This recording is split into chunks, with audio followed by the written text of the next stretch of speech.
காளான் வித்து, அதாவது விதை உற்பத்தி மற்றும் கல்டிவேஷன் உற்பத்தி, இது ரெண்டையும்.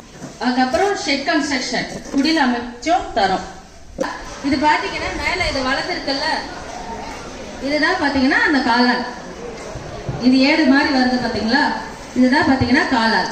அந்த பூசணம்னு சொல்றோம்ல, அந்த பூசணம் பாத்தீங்கன்னா இதுதான். இந்த பூசணத்தை தான் நம்ம வைக்கோல்ல செலுத்தி அதை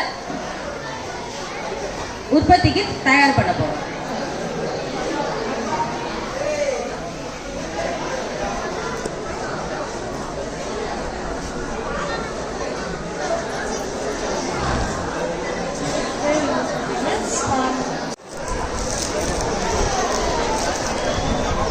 இது இப்படிதான் இருக்கும். வெள்ளச்சோளமா மஞ்சள் சோளம் ஹைபிரிட் வருதுல்ல, மஞ்சள் சோளம் ஹைபிரிட் மஞ்சள் சோளம்.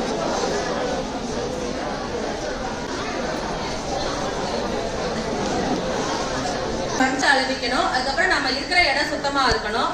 வைக்கோல் காய வைக்கிற இடமும் சுத்தமா இருக்கணும்.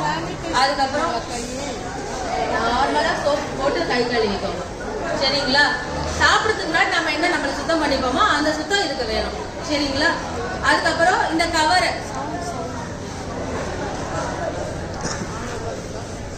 ஒரு தண்ணியில டெட்டால் போட்டுட்டு இந்த கவரை வாஷ் பண்ணிட்டு யூஸ் பண்ணணும், சரிங்களா? இந்த மினிமம் ஹைஜீன் இருந்தா போதும். அதுக்கப்புறம் ஷெட்டிலையும் இந்த மினிமம் ஹைஜீன் நம்ம மெயின்டைன் பண்ணணும். இந்த படுக்கை எப்படி ரெடி பண்றேன்றதை நான் இங்க காட்டுறேன், பாருங்க. ஏதாவது டவுட் இருந்தா கேளுங்க.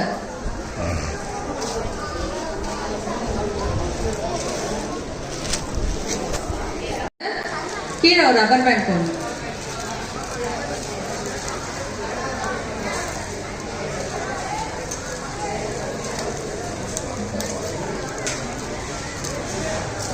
போட்டுட்டு ரொட்டேட் பண்ணணும், சரிங்களா? இது வாஷ் பண்ணிருப்போம் நாம, சரிங்களா? வாஷ் பண்ண இந்த கவர் உள்ள போயிடணும். உள்ள போனதுக்கு அப்புறம் பெட் ரெடி பண்ணணும்.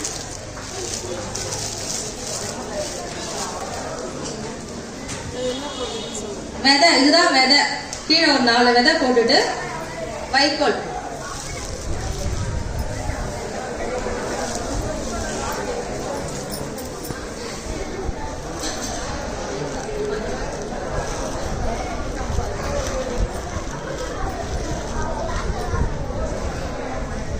இப்போ இது பரப்பத்து பாத்தீங்கன்னா கார்னர்ல இப்படி சுத்தி போட்டுட்டே வரணும், சரிங்களா? இந்த கார்னர்ல இப்படி சுத்தி போடணும்.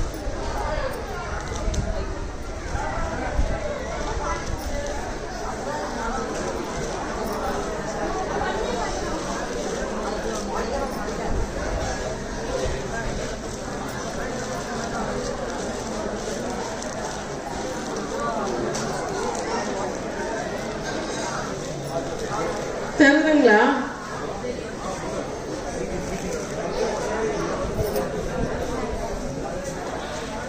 ரெண்டு லேயர் வைக்கோல் போட்டு நல்லா டைட்டா பேக் பண்றாங்க.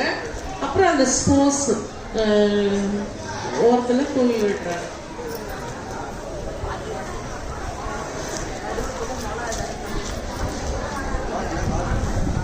நீங்களுமே ட்ரை பண்ணலாம் வீட்டில். உங்க ஃபோன் நம்பர் வாங்கிக்கோங்க, மெட்டீரியல்ஸ் எங்ககிட்ட இருந்து வாங்கிக்கோங்க.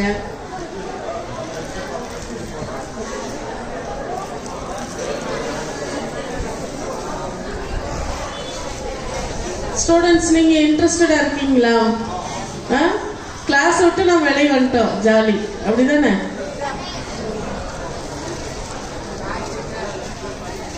உங்க டீச்சர்ஸ் மனசு இருக்கு, எவ்வளவு டீச்சர்ஸ் இருக்காங்க உங்க பள்ளியிலே, எத்தனை டீச்சர்ஸ் இருக்காங்க? நீங்க தான் இங்க வந்திருக்கீங்க.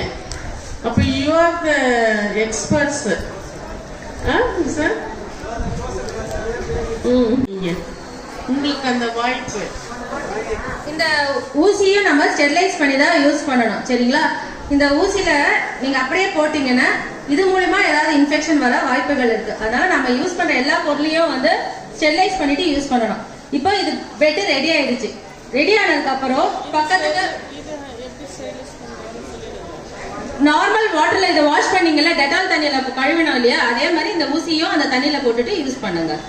அதுக்கப்புறம் இது ஒரு பக்கத்துக்கு 4 தொலைன்னு சொல்லி போடணும். 4 பக்கத்துக்கு 4 தொலை.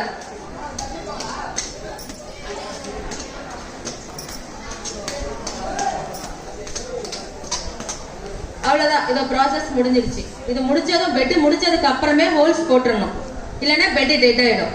சரிங்களா? ஹோல்ஸ் போட்டுட்டு இதை ஒரு 15ல இருந்து 20 நாள் எந்த தொந்தரவும் பண்ணாம ஒரு ரூம் டெம்பரேச்சர்ல வச்சாலே போதும். வீட்டுல நீங்க சாம்பிள் பார்க்கணும்னா வீட்டுல எங்கேயாவது ஒரு கார்னர்ல வச்சு இதை மெயின்டைன் பண்ணாலே போதும். உங்களுக்கு இதுல வீட்டுக்கு தேவையான மஷ்ரூம் இதுல வரும். வேற ஏதாவது டவுட்?